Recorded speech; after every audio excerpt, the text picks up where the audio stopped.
Qu'est-ce que la Bible dit? Qu'est-ce que l'Évangile dit que nous, on ne dit pas dans nos traditions?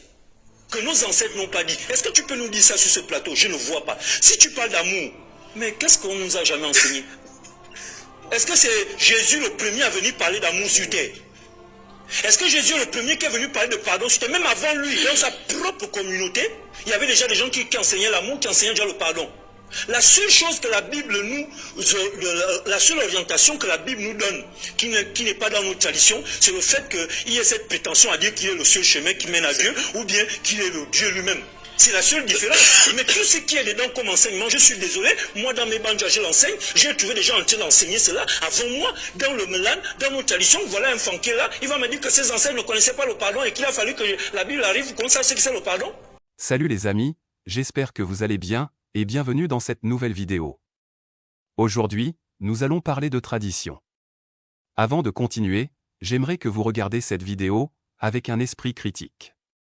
Je ne vous demande pas d'accepter tout ce que ce monsieur dit, et encore moins de rejeter, mais de l'écouter en vous posant juste une question, et si c'était vrai? De temps en temps, je vais intervenir pour donner mon point de vue par rapport à certains points qu'il va développer. Jasso? Oui, moi j'ai envie de revenir sur le fait de ce que Moussa a dit que le pape, l'église a demandé pardon. Il faut arrêter de se foutre des gens. En fait, vous savez, l'hypocrisie chrétienne, ça écœure déjà les gens aujourd'hui.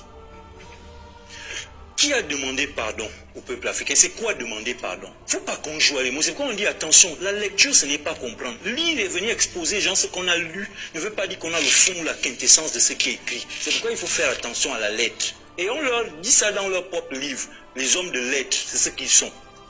C'est quoi demander pardon? Je vais prendre dans la Bible pour que lui-même il se retrouve. Lorsque Jésus, là, Yeshua va chez Zachée, et que Zachée décide de se repentir de son comportement vis-à-vis de ses frères, qu'est-ce qui se passe? Est-ce qu'il se contente de venir à la place publique ou de cogner aux portes pour dire « Je suis désolé de ce que j'ai fait ». Il fait quoi? Il rembourse. C'est ce qu'il a décidé. Et cette histoire, elle sert à quoi? Elle sert à nous montrer ici aussi c'est quoi le pardon. Tu ne peux pas dire je m'excuse, tout simplement le mal que tu as fait, tu le répares à quel moment? Donc, quand on vient me dire le pape s'est excusé, l'église s'est excusée, attention, quand ça vous arrange, vous dites que le pape, l'église catholique, c'est du n'importe quoi, mais quand vous voyez que vous, l'église chrétienne éveillée, vous qui diabolisez les ngangas, les marabouts et autres traditions tous les jours, vous voulez maintenant vous accrocher à une action du pape. Mais je suis désolé, cette action, ce n'est pas des excuses. Si l'Église veut s'excuser du mal, des horreurs, des génocides qu'ils ont commis en Afrique, il faut qu'ils réparent. Comme Zachée l'a fait dans votre Bible. Et réparer ici, c'est d'arrêter ce discours que vous racontez dans vos églises, que nous faisons de la sorcellerie. C'est ça qu'on appelle réparer, c'est ça qu'on appelle demander pardon. Parce que vous demandez pardon de quoi? Vous demandez pardon d'avoir fait quoi? Ces familles qui ont été endeuillées, ces villages qui ont disparu, tout ce qui s'est passé, quel pardon vous allez demander aujourd'hui si vous n'êtes pas capable, l'Église romaine, le Vatican et autres assemblées évangéliques, de venir concrètement et de dire aux gens qu'on s'est trompé, le Bouti ce n'est pas la sorcellerie, le Melan ce n'est pas la sorcellerie, nos ancêtres n'étaient pas des sorciers.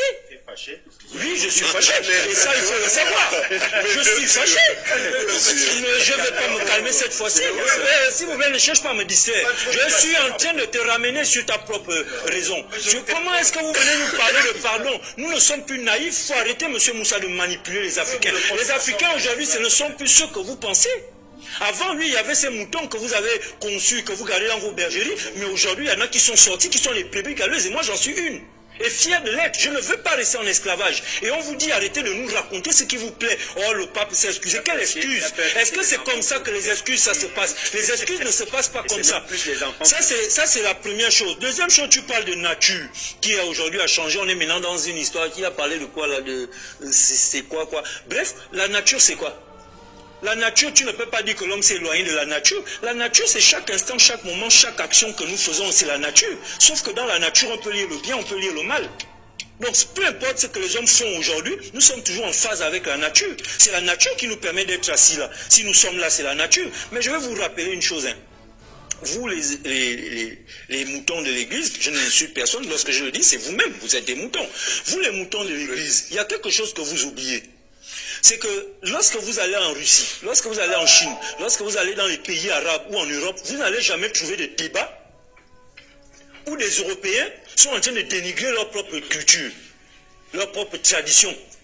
Vous n'allez jamais trouver deux Français, un assis en face de l'autre, en train de dire que voilà, la tradition judéo-chrétienne est diabolique, pendant que l'autre est en train de défendre. Ça n'existe pas dans les débats télévisés chez les autres. Oui. C'est dans quel pays? Je n'ai pas besoin d'être dans un pays. Aujourd'hui, tous les pays viennent à nous. Le monde est ouvert grâce à Internet. Mais de tout ce que moi je sais, surtout depuis qu'il y a le conflit Ukraine-Russie, nous sommes aujourd'hui connectés à tous ces médias qu'en réalité on ne regardait même pas. Et moi je regarde les médias arabes, je regarde les médias asiatiques, mais moi je ne vois pas. Je ne vois pas ce genre de débat où des Européens ou bien des Arabes sont en train de dénigrer sur la place publique. Parce que n'oubliez pas, j'aime le rappeler, nous sommes ici dans un pays bantou. Nous sommes ici au Gabon. Et ce que vous faites pour moi, c'est une honte. Que des bantous venez vous asseoir là pour faire la promotion de la tradition judéo-chrétienne au détriment de la vôtre. Ça n'a aucun sens. Même, je veux dire, même les pouvoirs publics ne doivent même pas permettre ce genre d'action. Non, parce qu'il faut qu'on se définisse. On n'est pas ici en Arabie Saoudite, on n'est pas ici en Europe, on n'est pas ici en Asie. C'est quand même une honte. Moi, je ne sais pas ce que ça vous fait de venir comme surtout Moussa, vous venez dénigrer comme ça tout un peuple, toute une nation, toute une civilisation, des choses que vous ne connaissez même pas. Vous n'êtes pas initié, vous êtes un itéma. Vous parlez des choses que vous ne connaissez pas et vous vous dites homme de Dieu. Vous vous dites homme spirituel. Il n'est pas initié. Voilà. Vous voyez, c'est de ça qu'il s'agit. Parce qu'en fait, on n'est pas là pour parler de la Bible. Moi, je veux leur rappeler que, vous savez, l'homme dont vous parlez qui a chuté. Parce que quand vous dites chute ou péché originel, vous prenez ce qui vous a été dit. Mais nous, on parle de chute. Parce qu'en effet, ce système existe dans la nature dont tu parlais, jour, nuit. L'homme qui a chuté, donc est passé en mode nuit, l'humanité est passée en mode nuit, a besoin de lumière pour l'éclairer dans ce système nuit. Et la lumière ici, ce sont nos traditions. Parce que ces traditions, ce sont des valeurs qui sont inscrites en nous. Ça, je vais déjà te le dire. Parce que par les noms, parce que dans la tradition, la culture, les us et coutumes, dans tout ce que nous sommes, partant de nos noms, toi tu t'appelles Benjamin. Mais Benjamin, c'est une tradition de nom, donc une énergie qui est liée à une station quelque part dans le cosmos. Mais cette station ne te reconnaît pas. Cette station d'énergie ne te reconnaît pas parce qu'il n'y a pas dans ton sang quelqu'un dans votre généalogie qui a porté le nom Benjamin. Or, il y a quelqu'un chez toi qui s'appelle Nyama. Si on trace bien, même si tu ne veux pas nous dire quelles sont tes origines véritables, mais si on trace la personne que tu es, on peut retrouver des Nyama dans ta communauté, dans ta tradition. Mais ce sont des charges énergétiques. Sinon, dis-moi pourquoi il a fallu qu'on change les noms des gens lors de l'esclavage. Pourquoi il fallait donner d'autres noms? Mais c'est pour vous marquer. C'est pour vous marquer. Pourquoi Kunta Kinte, on ne l'a pas laissé Kunta Kinte, il a fallu qu'il devienne Tobi. C'est pour vous marquer. Mais j'ai envie de savoir, lorsque vous nous dites que la Bible dit des choses et que moi pourquoi est-ce que je suis contre l'évangile? Parce que la vérité n'aurait pas de couleur. Mais j'ai envie de te rappeler ceci. Qu'est-ce que la Bible dit? Qu'est-ce que l'évangile dit que nous on ne dit pas dans nos traditions? Que nos ancêtres n'ont pas dit? Est-ce que tu peux nous dire ça sur ce plateau? Je ne vois pas. Si tu parles d'amour, mais qu'est-ce qu'on nous a jamais enseigné? Est-ce que c'est Jésus le premier à venir parler d'amour sur terre? Est-ce que Jésus est le premier qui est venu parler de pardon? C'était même avant lui, dans sa propre communauté, il y avait déjà des gens qui enseignaient l'amour, qui enseignaient déjà le pardon. La seule chose que la Bible la seule orientation que la Bible nous donne, qui n'est pas dans nos traditions, c'est le fait qu'il y ait cette prétention à dire qu'il est le seul chemin qui mène à Dieu, ou bien qu'il est le Dieu lui-même. C'est la seule différence. Mais tout ce qui est dedans comme enseignement, je suis désolé, moi dans mes banjas je l'enseigne, j'ai trouvé des gens en train d'enseigner cela avant moi, dans le Melan, dans nos traditions, voilà un fan qui est là, il va me dire que ses ancêtres ne connaissaient pas le pardon et qu'il a fallu que la Bible arrive pour qu'on sache ce que c'est le pardon. Ce monsieur développe beaucoup de points importants, mais surtout qui poussent au questionnement. Une chose est certaine, c'est qu'avant l'arrivée des colons en Afrique, nos ancêtres avaient une spiritualité qui fonctionnait plutôt bien. Une fois que ces colons sont arrivés, l'Afrique a sombré dans un terrible chaos, jusqu'à nos jours. Pourtant ces derniers venaient nous prêcher la bonne nouvelle de l'Évangile. Du coup moi je me demande, quel Évangile mérite qu'on massacre tout un peuple?